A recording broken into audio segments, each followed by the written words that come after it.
সামনেই 2025-এর মাধ্যমিক পরীক্ষার আমি আজকের এই ভিডিওতে নিয়ে চলে এসেছি মাধ্যমিক 2025-এর WBH এর টেস্ট পেপারের ভূগোল test paper solve page number 37। এই পেজের ভূগোলের প্রশ্নগুলো মানে টেস্ট পেপারের প্রশ্নগুলো তোমাদের সলভ করে দেখাবো।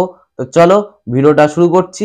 চ্যানেল নতুন হলে চ্যানেলটা কিন্তু সাবস্ক্রাইব করতে ভুলো না কিন্তু। তো চলো তোমাদের টেস্ট পেপারের কোশ্চেনগুলোর আনসার বলে দিচ্ছি। তা চলো শুরু করা যাক। ফার্স্ট প্রশ্ন, এটা তোমাদের বীরা বল্লভ পাড়া হাই স্কুলের প্রশ্ন, টেস্ট পরীক্ষার প্রশ্ন। প্রথমে আছে এমসিকিউ, প্রথমে আছে 1-1 দাগ, শুষ্ক অঞ্চলে গিরিখাতকে বলা হয়, এখানে উত্তর হবে ক্যানিয়ন। তারপরে 2 দাগ, পাখির পায়ের মতো আকৃতির বদ্বীপ গঠিত হয়েছে মিসৌরি মোহনায়। তারপরে হেটেরোস্ফিয়ারের উচ্চতা স্তরটি হলো হাইড্রোজেনের স্তর। পরেরটা হবে যে যন্ত্রের সাহায্যে বায়ুর আর্দ্রতা পরিমাপ করা তার হাইগ্রোমিটার। তারপরেরটা, পৃথিবী থেকে চাঁদের দূরত্ব যখন সবচেয়ে কম তখন যে জোয়ার হয় তাকে কি বলে? পেরিজিকোটাল। তারপরে প্রশ্ন 1-6, মরা কোটালের সময় চন্দ্র সূর্য পৃথিবীর সাপেক্ষে নিম্নলিখিত কোন স্থানে অবস্থান করে? 90 ডিগ্রি। আবার বর্জ্য ব্যবস্থাপনার পদ্ধতিগুলি হলো সব, এখানে যে কোনো অপশনে আছে সবগুলি হবে। পরে আছে নিম্নলিখিত রাজ্য ভেঙে তেলেঙ্গানা রাজ্যের সৃষ্টি হয়? অন্ধ্রপ্রদেশ। আরাবল্লী পর্বতের সর্বোচ্চ শৃঙ্গের নাম গুরু শিখর। ভারতের বাজরা উপাদানের প্রথম স্থানাধিকারী রাজ্য হলো রাজস্থান। ভারতের সিলিকন ভ্যালি বলা হয় বেঙ্গালুরুকে। ভারতের ব্যস্ততম জাতীয় সড়ক হলো NH2। তারপর ভারত থেকে প্রেরিত কৃত্রিম উপগ্রহ হলো IRS। সার্ভে অফ ইন্ডিয়া সদর দপ্তর কোথায়? দেরাদুনে। আবার এখানে কি আছে? বিভাগ ক্ষয় আছে, এখানে শুদ্ধ অশুদ্ধ কোনটা লিখতে হবে। প্রথমে আছে এসকার হলো হিমবাহ ও জল দ্বারা মিলিত কার্যে বিশিষ্ট ভূমিরূপ, এটা হবে শুদ্ধ। পশ্চিমা বায়ুর গতিপথে উষ্ণ ও শুষ্ক মরুভূমি সৃষ্টি হয়, এটা অশুদ্ধ। পরে কৃষ্ণপক্ষের অষ্টমী তিথিতে মরা জ্বর হয়, এটা হবে শুদ্ধ। বিহার ও ছত্তিশগড় রাজ্যে ক্লান্তীয় চিরহরিত বনভূমি দেখা যায়, এটা অশুদ্ধ। তারপরটা হবে শুদ্ধ, তারপরটা হবে শুদ্ধ, তারপরটা হবে শুদ্ধ। তারপর এখানে আছে 2-2, এখানে শূন্যস্থান পূরণ। দুটি শিব বালিয়াড়ি মধ্যবর্তী অংশকে বলে করিডোর। তারপরে ITCZ দেখা যায় ড্যাশ বরাবর, নিরক্ষরেখা বরাবর। বেঙ্গুলিয়া স্রোত ড্যাশ মহাসাগরে প্রবাহিত হয়, এটা হবে আটলান্টিক। বৈদ্যুতিক বজ্রকে সংক্ষেপে বলা হয় বর্জ্য। তারপর থর মরুভূমিতে লবণাক্ত জলের হ্রদগুলিকে বলা হয় ধান্ত। তারপর ড্যাশ ভারতের বৃহত্তম সেচ খাল, এটা রাজস্থান খাল। ভারতের বৃহত্তম বিমানবন্দর ড্যাশ শহরে অবস্থিত? নিউ দিল্লি। তারপরে এখানে একটি বা দুটি শব্দ উত্তর দাও যেমন 6টি। যে উচ্চভূমি দুটি নদী ব্যবস্থাকে পৃথক করে তার নাম হলো জলবিভাজিকা। ভারতের দুটি বৃষ্টির ছায়া অঞ্চলের নাম, এটা তোমরা আমাকে উত্তর করে তোমরা জানাও, এটা আমি তোমাদের বলবো না। তারপরে দেখি তোমরা কেমন পারো। তারপরে FCC এর পুরো কথাটি হলো ফলস কালার কম্পোজিশন। তারপরে ক্যারিবিয়ান সাগরে সৃষ্ট ক্রান্তীয় ঘূর্ণিঝড়কে কি বলে? হ্যারিকেন। তারপরে চাঁদ ও পৃথিবীর মধ্যে সর্বাধিক অবস্থান কি বলে? অ্যাপোজি। আবার ভারত অবস্থিত একটি প্রবাল দ্বীপপুঞ্জ নাম হলো লাক্ষাদ্বীপপুঞ্জ। ভারতের কোন সংস্থা ভূবৈচিত্র্য সূচক মানচিত্র প্রস্তুত করে? Survey of India.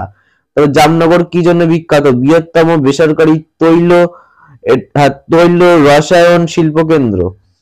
বাম দিকের সাথে ডান দিক, এটাও তোমরা দেখতেই পাচ্ছ। 1 দাগ চলে যাবে 3 দাগে, আর 2 দাগ চলে যাবে 4 দাগে, 3 দাগ চলে যাবে 1 দাগে, আর 4 দাগ চলে যাবে 2 দাগে। এই হলো ম্যাচিং। তারপরে তোমাদের এখানে বিভাগ গয় কি কি প্রশ্ন আছে, এখানে তোমাদের সংক্ষিপ্ত প্রশ্ন 2 মার্কের। প্রথমে আছে অপসারণ সৃষ্ট গর্ত কিভাবে সৃষ্টি হয়? আমি তোমাদের মুখে বলছি, তোমরা ভালো করে শুনে খাতায় লেখো। অপসারণ সৃষ্ট গর্ত হলো প্রাকৃতিক প্রক্রিয়া মাধ্যমে সৃষ্টি হয়। এই গর্তগুলি সাধারণত ভূতাত্ত্বিক প্রক্রিয়া, বৃষ্টিপাত, নদী প্রবাহ বা ভূমির অভ্যন্তরে চাপের কারণে তৈরি হয়, এটা হলো উত্তর।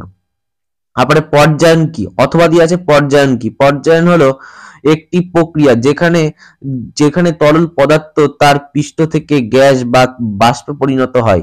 এই প্রক্রিয়াটি সাধারণত তাপমাত্রার বৃদ্ধির মাধ্যমে ঘটে। তারপর ফ্যারাডের সূত্র কি? ফ্যারাডের সূত্র হলো পৃথিবীর ঘূর্ণন শক্তির কারণে বায়ু প্রবাহের দিকে পরিবর্তিত হয়, এটাই হলো ফ্যারাডের সূত্র।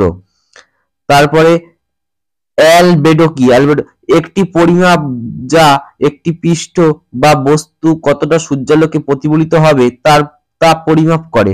একটি সাধারণত 0 থেকে 1 পর্যন্ত মানে পরিমাপ করা হয়, যেখানে শূন্য মানে কোনো আলো প্রতিফলিত হয় না এবং 1 মানে সমস্ত আলো প্রতিফলিত হয়। 3 দাগ আছে বর্জ্য ব্যবস্থাপনায় ভরাটকরণ বলতে কি বোঝো? ভরাটকরণ বলতে বোঝায় বর্জ্য বা ময়লা অপসারণ প্রক্রিয়া বিভিন্ন ধরনের বর্জ্যকে আলাদা করা যা তাদের প্রক্রিয়া বা পুনর্ব্যবহার সহজ হয়। তারপরে তেজস্ক্রিয় বর্জ্য কি? এমন ধরনের বর্জ্য যা তেজস্ক্রিয় উপাদান বা পারমাণবিক ক্ষয়ের মাধ্যমে উৎপন্ন হয় এবং এতে বিপজ্জনক তেজস্ক্রিয় বিকিরণ থাকে। তারপরে এখানে তোমাদের এবার রয়েছে সামাজিক বন সৃজনের দুটি উদ্দেশ্য লেখো। দুটি উদ্দেশ্য হলো এক হলো বনসম্পদ সংরক্ষণ, দ্বিতীয়টা হবে স্থানীয় জনগণের জীবনচর্চার উন্নতি। তারপরে কি প্রশ্ন আছে? মরুস্থলী বলতে কি বোঝো? আর পরের প্রশ্নটা আছে জায়িদ শস্য কি? এই দুটো প্রশ্ন তোমরা উত্তর লিখে আমাকে কমেন্ট করে জানাও। কমেন্টে উত্তর লেখো, জানাও।